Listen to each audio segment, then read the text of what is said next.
সব শিক্ষার্থীরা সরকারি প্রাথমিকে আসতে নাই চাইতে পারে, ভাই তাদের পুরো অধিকার আছে।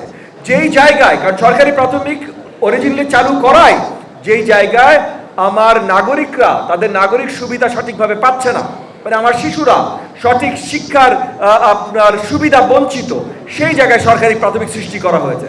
তো সেই সুবিধা বঞ্চিত যদি না থাকে, যদি সরকারি প্রাথমিকে সব মানে মানসম্মত শিক্ষা আনার পরও যদি শিক্ষার্থী না আসে, তাহলে ওই প্রাথমিক বিদ্যালয় বন্ধ করে দেওয়া হবে। এটা তো সরকারি মাল দরিয়ায় ঢাল না ভাই, তো সেটা বন্ধ করে দেওয়া হবে। কিন্তু আগে প্রচেষ্টাটা হবে হলো ওই উদ্যোগগুলো নিয়ে মানসম্মত শিক্ষা এবং ওই যে শিক্ষার্থীদেরকে শ্রেণীকক্ষে আবার ফিরে নিয়ে আসা, এই উদ্যোগগুলো আগে আমরা এখন কাজ করছি। অতি শীঘ্রই এগুলো পুরোপুরি বাস্তবায়ন হয়ে গেলে তারপর যদি ওখানে শিক্ষার্থী না থাকে, তাহলে ওই স্কুলগুলো বন্ধ করার ব্যবস্থা করা হবে। প্রধান শিক্ষকের পে স্কেল হিসেবে যেই গ্রেডের অফিসার সরকারি নীতিমালায়, পিএসসির নীতিমালায়, সেখানে 20% ডিরেক্ট পিএসসির নিয়োগ হবে। মানে আমি প্রমোশন দিয়ে 80%ই দিতে পারছি, 20% পারছি না। বাকিটা পুরো নতুন শিক্ষক নীতিমালার উপরে ইতিমধ্যে আমার প্রাথমিক শিক্ষা অধিদপ্তর কাজ করছে। এই যে আমার পাশে প্রাথমিক শিক্ষা অফিসারের পলিসি ডিভিশনের ডিরেক্টর মহোদয় আছেন, ওনারা এই মুহূর্তে ওনারা কর্মরত আছেন এই নতুন টিচার পলিসি প্রণয়নে।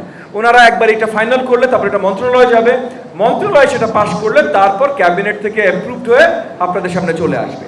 তবে আমি আশাবাদী যে নতুন যে নীতিমালার উপরে প্রাথমিক শিক্ষা অধিদপ্তর পলিসি ডিভিশন কাজ করছে, সেটা আমার প্রত্যেকটা এই যে আমার সহকারী শিক্ষক যারা আছেন, আমার প্রধান শিক্ষক যারা আছেন, তারা সবাই সেটার মাধ্যমে আনন্দিতই হবেন ইনশাআল্লাহ। সকল ইনস্টিটিউশন যারা 4 to 10 year olds মানে এই বয়সের শিশুদেরকে শিক্ষাদান করেন, তাদেরকে আমাদের অধীনে মানে আমাদের মনিটরিংয়ের অধীনে নিয়ে আসতে। সো রেজিস্ট্রেশন ইতিমধ্যে আপনার লিগ্যাল রিকোয়ারমেন্ট, কিন্তু অনেকে মানছে না। এইটা আগামীতে মানে আমরা এই মুহূর্তে একটা টেন্টেটিভ, এখনো অ্যাবসলিউট করা হয়নি, টেন্টেটিভ আমরা 2028 ধরছি, টেন্টেটিভ 2028 শিক্ষা বছর, এটা টেন্টেটিভ ধরছি। এখান থেকে একেবারে বাধ্যতামূলক হবে এবং এই বাধ্যতামূলকের অধীনে কি কি তাদের ফলো করতে হবে সেগুলো এই মুহূর্তে আমরা নীতিমালা প্রণয়নের কাজ করছি। এবং আপনারা জেনে আনন্দিত হবেন যে এটাও শুধুমাত্র আমার প্রাথমিক শিক্ষা অধিদপ্তর বা শুধুমাত্র মন্ত্রণালয় না, English medium, private, Bangla medium, এদের সকলকে অন্তর্ভুক্ত করেই এই নীতিমালার কাজ শুরু হয়েছে ইতিমধ্যে।